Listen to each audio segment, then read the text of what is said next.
अवधूत चिंतन श्री गुरुदेव दत्त। આપણે વિવિધ સંતોના ચરિત્રો શ્રવણ કરી રહ્યા છે। એમાં સુરત નજીક આવેલા ખરવાસાના સંત શ્રી તેજાનંદ સ્વામી અને એમણે જે અનેક લોકોનો ઉદ્ધાર કર્યો તેમાં એક રત્નાવલીનો ઉદ્ધાર કર્યો એ આપણે આ પ્રવચનમાં શ્રવણ કરીશું। વિજયા કી ગતિ સુની કે रत्ना हुई सजाग, तेजानंद गुरु चरण में सहज जगे अनुराग। तो संत पुरुष ना चरण में जवाथी पतित विजयानो अनुग्रह थयो, એટલે વિજયા ઉપર અનુગ્રહ થયો અને એના ઉદ્ધારની કથા શ્રવણ કરતા રૂપ બજારની જે રત્નાવલી નામની એક વારાંગના હતી તો તેના હૃદયમાં વંદનીય સદગુરુ તેજાનંદ સ્વામીના ચરણમાં પ્રેમ જાગ્યો છે। એ પતિત પાવન સંતના દર્શન કરવા એને કોડ જાગ્યા એટલે સુરતથી તે એક દિવસ ખરવાસાના સંતધામમાં આવી પહોંચી છે। તો સંતનો દરબાર તો બધા માટે જ ખુલ્લો હોય છે। ચોર માટે પણ ખુલ્લો હોય, લૂંટારૂ માટે પણ ખુલ્લો હોય, ધર્મ પ્રેમી માટે પણ ખુલ્લો હોય, સત્યવાદી માટે પણ એ ખુલ્લો હોય છે।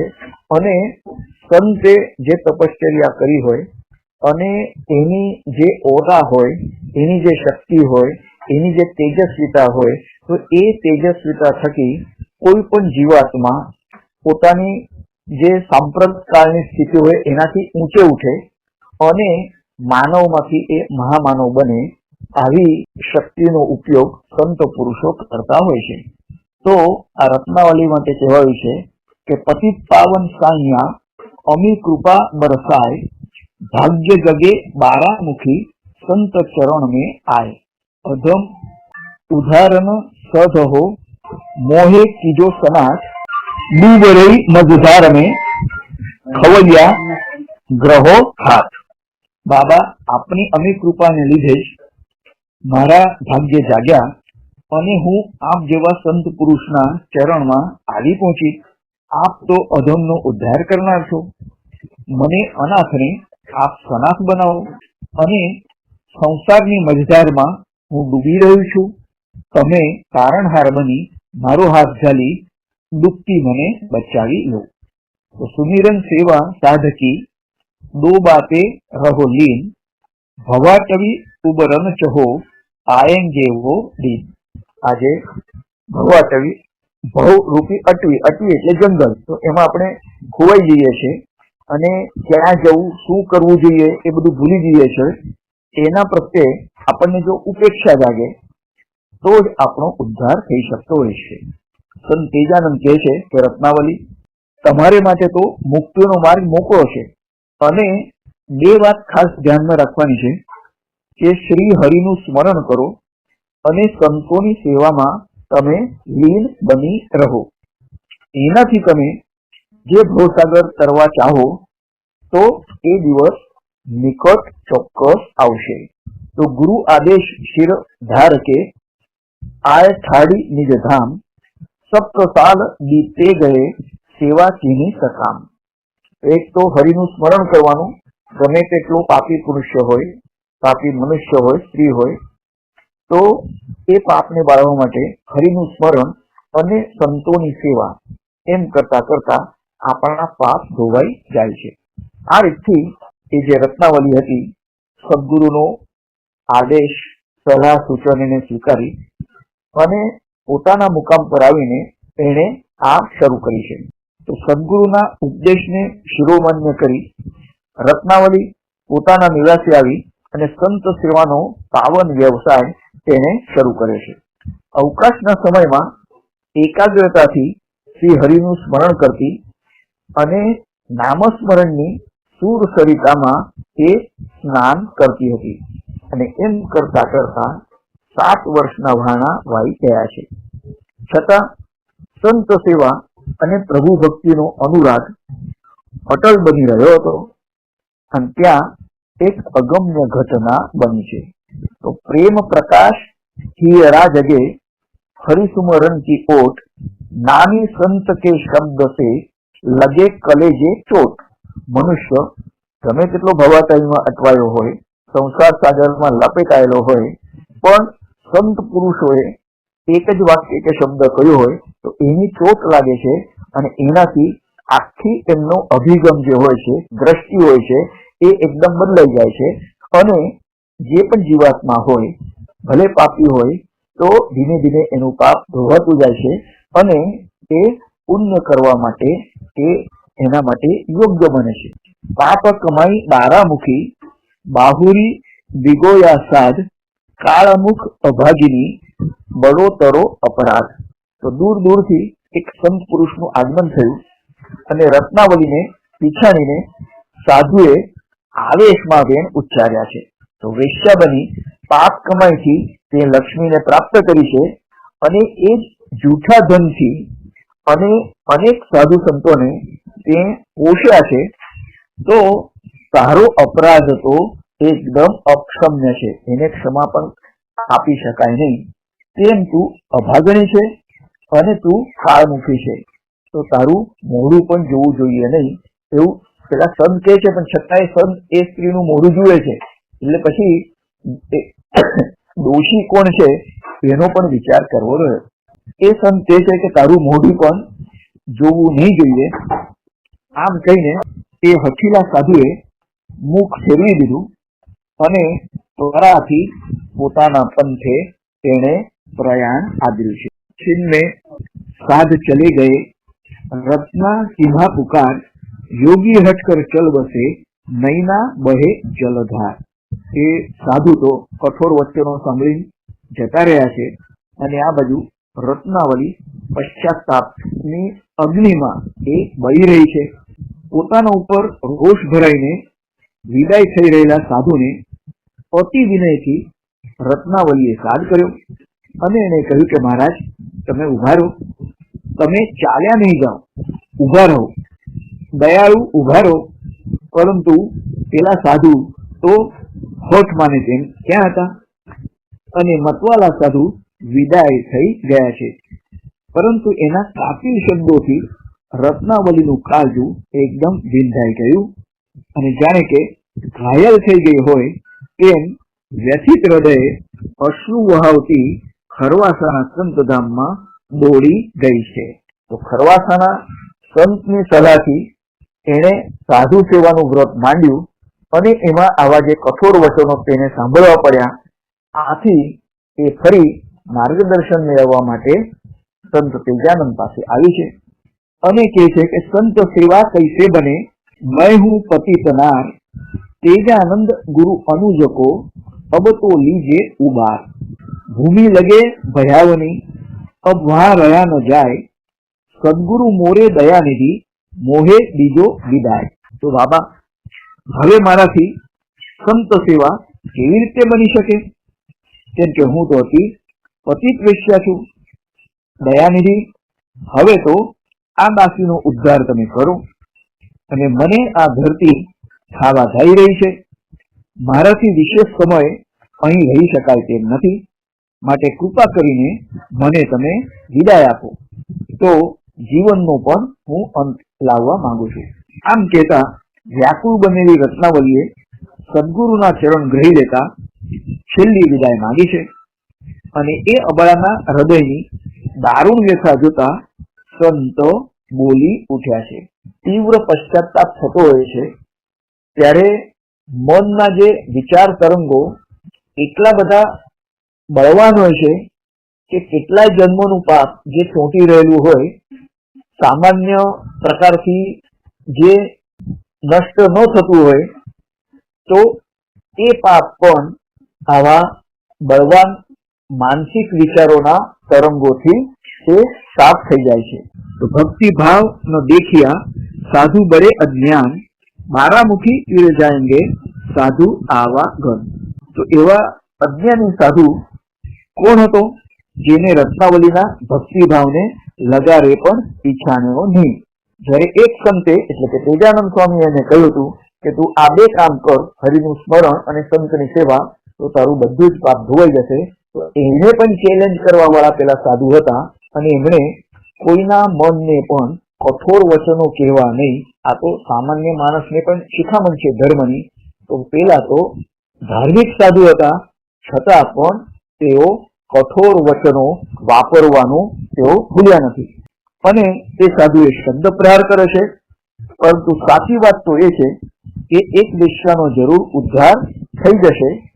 અને આના માટે જ શાસ્ત્રોમાં, પુરાણોમાં ઘણા બધા કથાનકો આવે છે. અને પિંગલા વેશ્યાનું પણ નામ આવે છે કે જેનો ઉદ્ધાર દત્ત ભગવાને કર્યો હતો.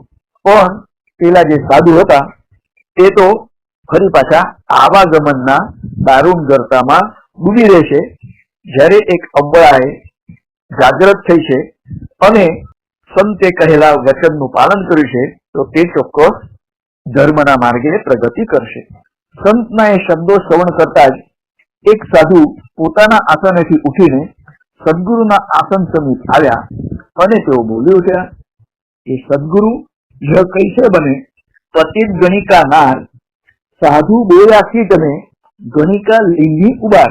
તો એક સાધુના મનમાં શંકા આવી અને તેમણે તેજાનંદ સ્વામીને પ્રશ્ન કર્યો કે તમે આ કેવી વાત કરો છો કે ગણિકા છે તો એનો ઉદ્ધાર થાય અને જે પેલો સાધુ છે તો એ સાધુ એ કાદવ કીચડમાં ખદબદતો જ રહેશે.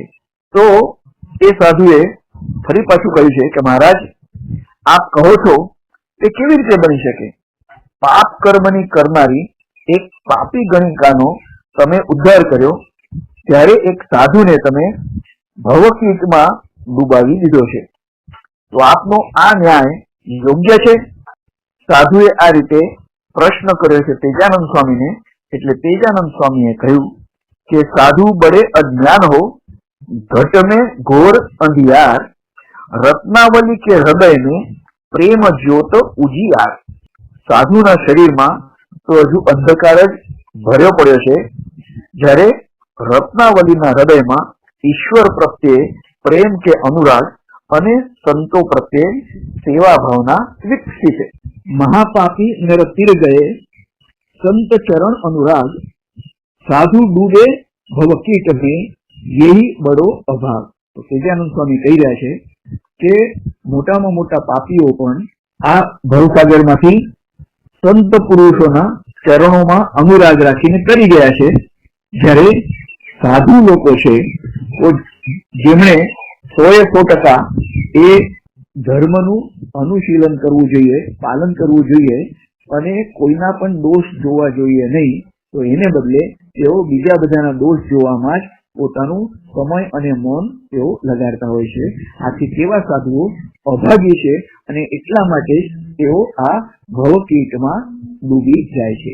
તેજાનંદ સ્વામીએ કહ્યું કે સાધુ, તારા હૃદયમાં અજ્ઞાનનો અંધકાર છવાઈ રહેલો છે, ત્યારે રત્નાવલીના હૃદયમાં સંત સેવા અને નામસ્મરણની વિમળ જ્યોતનો પ્રકાશ છવાઈ રહ્યો છે. સંતોમાં જેનો સાચો પ્રેમ છે એવા મહાપાપીઓનો પણ મોક્ષ થઈ ગયો છે. એ જ ન્યાય રત્નાવલીનો ઉદ્ધાર થયો અને તારા જેવો અજ્ઞાની સાધુ ભવાટવીમાં ભટકતો રહી ગયો છે. તો એમાં તારા ભાગ્યનો દોષ નહીં તો બીજું શું છે? મૈયા મોહે क्षमा कीजो, झुके चरण में साध, रत्नावली को जगाया तुम्हारा कहे अपराध. એ સાધુએ પોતાની ભૂલ માટે ક્ષમા પ્રાર્થી છે અને રત્નાવલીનો આમણે ઉદ્ધાર કર્યો છે. તો સંતના શબ્દોથી સજાગ બનેલા સાધુને સત્ય સમજાઈ ગયું અને પોતે રત્નાવલી જેવી વિમળ હૃદયની ભક્તિમતીને પીછાણી શક્યો નહીં. વિષય વેણ સંભળાવી એના વિમળ હૃદયને એને દુભાવ્યું, જેનાથી આ કાળનો ક્લેશ જાગ્યો છે. રોતા હૃદય સાધુ રત્નાવલીના ચરણમાં ઝૂકી પડ્યો અને તે બોલ્યો છે કે હે માતાજી, મારો અપરાધ ક્ષમા કરો, હું ગુનેગાર છું. દીનતાથી સાધુ ક્ષમાની યાચના કરી રહ્યો અને તે સમયે व्याकुल बनेली रत्नावली बोली छे कि साधु मार्ग छोड़ दे, रत्ना करत जुहार, छिन्ने तन छांडी गई, संत चरण बलिहारी. तो हे साधु पुरुष, आपे कोई अपराध कर्यो नथी, સાચી રીતે તો તમે મને નિદ્રામાંથી સજાગ બનાવી છે.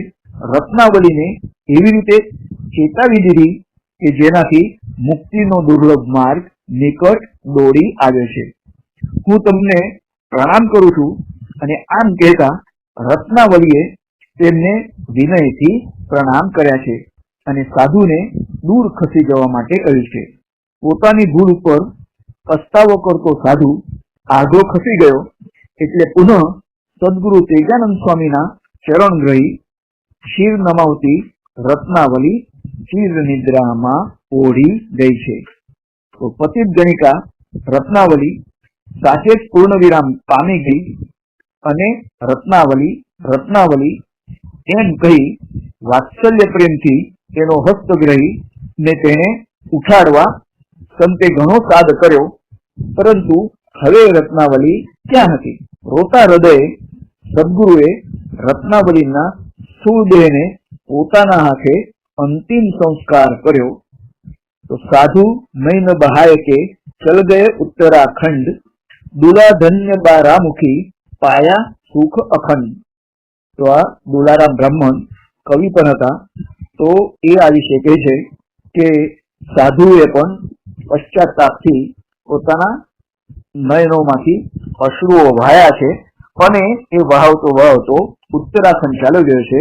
જ્યારે દુલારામ કહી રહ્યો છે કે આ જે નારી હતી, સ્ત્રી હતી, તો એને તો પોતાના જીવનનું બલિદાન આપીને એનું સમગ્ર જીવન સુધારી દીધું છે. તો અશ્રુ વહાવતો સાધુ પોતાના પાપ કર્મને ધોવા માટે ઉત્તરાખંડ હિમાલય તરફ પ્રયાણ કરી ગયો. તો બ્રાહ્મણ કવિ દુલારામ કહે છે કે ધન્ય છે એ ગણિકા રત્નાવલીને જેણે સંતોની સેવા કરી અને અંતે સદગુરુના ચરણમાં પૂર્ણ વિરામ પ્રાપ્ત કરી અખંડ સુખનો આસ્વાદ અનુભવ્યો છે. તો આ જ રીતથી વડોદરામાં જે એક સંત કેવલાનંદ નામે થઈ ગયા. તો એક વખતે એમણે એમના એક ભક્તને કહ્યું કે ચાલો તું મારી સાથે, અને એ એવા એક વિસ્તારમાં ગયા કે જ્યાં આ વારાંગનાઓ રહેતી હતી અને કાં તો એવી કોઈ નારીએ પશ્ચાતાપથી પરમેશ્વરને પ્રાર્થના કરી હશે અને પરમેશ્વરે આવા પરમહંસ કક્ષાના સંતને એના ઘરમાં જવા માટે પ્રેરણા કરી. તો એમની સાથે જે ભક્ત હતો એને તો એમ જ લાગ્યું કે આ મહારાજ મને ક્યાં લઈ આવ્યા છે. તો એ પણ મેડી ઉપર ગયા છે અને એ જે વારાંગના હતી પોતાના એના અશ્રુથી એમણે કેવલાનંદના પગ ધોયા છે અને કેવલાનંદે એને કહ્યું કે તું એક ભજન ગા. અને એણે જે ભજન ગાયું એમાં પણ પશ્ચાતાપની ભાવના હતી, ક્ષમા માંગવાની ભાવના હતી. અને એટલું જ ત્યાં બેસીને સંત કેવલાનંદે જે કઈ એમના ઉપર કૃપા કરવાની હશે એ એમણે કૃપા કરી. અને પછી એનો જે ભાવ હતો એ જોઈને એમની સાથે રહેલા જે ભક્ત હતા એ પણ આશ્ચર્યચકિત થયા કે અરે, એક આ વારાંગનાના હૃદયમાં પણ ઈશ્વર માટે આવો ભાવ હોઈ શકે છે ભજન ગાતા ગાતા, જ્યારે એવો ભાવ આપણામાં પણ હોતો નથી. અને એવી ભાવના જોઈને જ આવા પરમહંસ કક્ષાના સંત કેવલાનંદ એ વારાંગનાના ઘેર પણ વડોદરામાં પહોંચ્યા હતા. એટલું જ નહીં, પણ કાયાવરોણના સંત કૃપાલાનંદજીના શિષ્ય રાજર્ષિ મુનિએ એમણે એક એવી રૂપક કથા એમના પ્રવચનમાં કહી હતી કે એક સંત થવા માટે મનુષ્ય તપશ્ચર્યા કરતો હતો અને ગામની બહાર પર્ણકુટી બનાવીને એનાથી થાય એ રીતથી હરિનું સ્મરણ અને એવું તપશ્ચર્યા કરતો હતો. કાળે કરીને એ જ ગામમાં એક વારાંગના હતી. એની પાસે તો પૈસા પુષ્કળ હતા અને ગામમાં રહેવા કરતા ગામની બહાર ખુલ્લી હવામાં ગમે તેટલી જગ્યા લે, ગમે તેટલો મોટો બંગલો બનાવે. તો એ રીતથી એ બંગલો એને આ સંતની સામે બાજુએ બનાવી દીધો. અને આ જે સંત હતા જે પર્ણકુટીમાં રહેતા હતા, તો એમનું મુખ્ય કામ હરિનું સ્મરણ કરવાનું હતું, પણ એમનું ધ્યાન હંમેશા પેલી વારાંગનાની બંગલામાં કોણ આવે છે કોણ જાય છે એના ઉપર જવા માંડ્યું. અને જો એ મનુષ્ય એ ઘરમાં પ્રવેશે તો તેઓ એક પથ્થર લઈને ગણતરી માટે મૂકતા હતા કે આ વારાંગનાના ઘેર આજ સુધી કેટલા માણસો રહ્યા. તો એ રીતથી એક એક પથ્થર મૂકતા મૂકતા મોટો ઢગલો થઈ ગયો છે. આ બાજુ જે વારાંગના હતી તે પશ્ચાતાપના આગમાં તે બળતી હતી અને પરમેશ્વર પાસે હંમેશા એ ક્ષમા પ્રાપ્તિ હતી, હરિનું સ્મરણ કરતી હતી, ગરીબોને મદદ કરતી હતી. અને એને એવું લાગે કે આ સંત પુરુષ છે, આ ધર્માત્મા છે, આ સાત્વિક માણસો છે, આ ગરીબ માણસો છે, તો એ લોકોને પોતાના બંગલામાં બોલાવીને એને યથાશક્તિ મદદ કરતી હતી, સત્સંગ પણ કરાવતી હતી. જ્યારે સામે રહેનારો જે સાધુ હતો તો એ તો કોઈ પણ માણસ આવે એટલે દુરાચારી હશે એમ સમજીને એના નામનો પથ્થરો ગણતરી માટે મૂકવા માંડ્યો. કાળે કરીને ઘણો સમય પસાર થયો અને જ્યારે આ સાધુનું મૃત્યુ થયું ત્યારે એને નરકની પ્રાપ્તિ થઈ. તો એને પ્રશ્ન કર્યો કે શા માટે? તો એમને કહેવામાં આવ્યું કે તમારો ધર્મ તો જે પણ પાપી હોય એના પ્રત્યે ધ્યાન જવું ન જોઈએ, પણ એમને સુધારવામાં તમારી યથાશક્તિ પુણ્ય કર્મ તમે વાપરવું જોઈએ અને હરિનું સ્મરણ 24 કલાક કરવું જોઈએ. જ્યારે તમે તો હરિને ભૂલીને એની વારાંગનાનું સ્મરણ કરતા હતા. તો હવે તમે તો સમગ્ર જીવન વેડફી નાખ્યું. જ્યારે બીજી બાજુ એમણે જોયું સાધુએ તો એની વારાંગનાને વિષ્ણુદૂતો સ્વર્ગમાં લઈ જતા હતા અને એ વારાંગનાને ખૂબ જ પશ્ચાતાપ થયો અને એમણે વિષ્ણુદૂતોને કહ્યું કે તમે મને આ વિષ્ણુલોકમાં લઈ જાઓ છો, પણ મારી સામે પેલો સાધુ રહેતો હતો, બચારા એને તમે વિષ્ણુ લોકમાં લઈ જાઓ તો મને આનંદ થશે. મેં તો ઘણા ખરાબ કામ કર્યા છે, પણ એ સાધુનું જીવન પણ સુધરે તો એવી હું આશા રાખું છું. ત્યારે વિષ્ણુદૂતો એને કહ્યું કે સાધુનું કર્મ તો હંમેશા હરિસ્મરણ હોય છે, પણ હરિસ્મરણને બાજુએ મૂકીને એ તમારું સ્મરણ કરવા લાગ્યો, આથી એમને તો નરકની ગતિ પ્રાપ્ત થઈ. જ્યારે તમે જાગ્યા ત્યાંથી સવાર અને એના માટે તમે જે પુરુષાર્થ કર્યો છે, લોકોની સેવા કરી છે, મદદ કરી છે, સત્સંગ માટે આયોજન કર્યું છે, માટે વિષ્ણુ ભગવાનને અમને આદેશ આપ્યો છે કે તમને વિષ્ણુ લોકમાં એટલે કે વૈકુંઠમાં લઈ જવા. તો આવી બારીક વાતો પણ મર્મની હોય છે, તો એને પણ બહુ ઓછા લોકો સમજી શકતા અને એમાંથી બોધપાઠ લઈને જેઓ પણ પોતાનું જીવન સુધારવા ચાહતા હોય છે તો એમનું જીવન અવશ્ય સુધરતું હોય છે. જય જય રઘુવીર સમર્થ. અવધૂત ચિંતન શ્રી ગુરુદેવ દત્ત. તો વિવિધ સંતોના જીવન ચરિત્રોમાંથી આપણે આ રીતથી બોધપાઠ લઈએ અને આપણા જીવનને પણ સુધારીએ. અવધૂત ચિંતન શ્રી ગુરુદેવ દત્ત.